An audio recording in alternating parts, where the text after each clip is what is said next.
ফেসবুকে video upload করার পর তোমাদেরও ভিডিও কি ঝাপসা হয়ে যায়, ঘোলা হয়ে যায়, একদম ছবি কোয়ালিটি পিকচার ভালো আসে না? চলো মাত্র একটা সেটিংস দেখিয়ে দিচ্ছি, এটা অন করে রাখো, দেখবে তোমাদের ভিডিও কোয়ালিটি খুব ভালো আসবে। চলো দেখে নাও। প্রথমে তোমরা ড্যাশবোর্ডে ক্লিক করো, করে এখানে সেটিংসে যাও।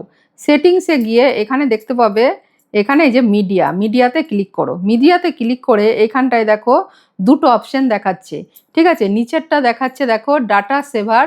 ডাটা সেভারটা তোমরা কখনো অন করবে না, ওপরেরটা আমার দেখো অপটোমাইজ করা আছে, ওটাকে ক্লিক করে রাখবে। তোমরা যদি ডাটা সেভার অন করো তাহলে তোমাদের নেট কম খাবে, আর যখন ভিডিও আপলোড করবে তোমাদের কিন্তু ভিডিও কোয়ালিটি ভালো আসবে না, ঝাপসা আসবে, কোয়ালিটি ফুল আসবে না। তাই অবশ্যই আমি যেমন ওপরেরটা টিকমার্ক করে রেখেছি, এই ওপরেরটা অবশ্যই টিকমার্ক করে রাখবে, ঠিক আছে? আর নিচে ডাটা সেভারটা কখনো টিকমার্ক করবে না। এটা যদি করো তাহলে কোয়ালিটি ভালো আসবে না, আর ওপরেরটা যদি করে রাখো তাহলে কোয়ালিটি ভালো আসবে।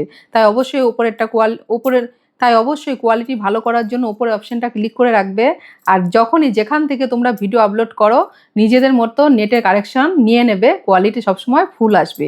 তাই অবশ্যই ওপরেরটা সেট করে রেখে দেবে, দেখবে কোয়ালিটি যা আসতো তার থেকে ভালো পাবে। ভিডিওটা সেভ করে রাখবে, আর ভালো লাগলে অন্যকে দেখার সুযোগ করে দিও।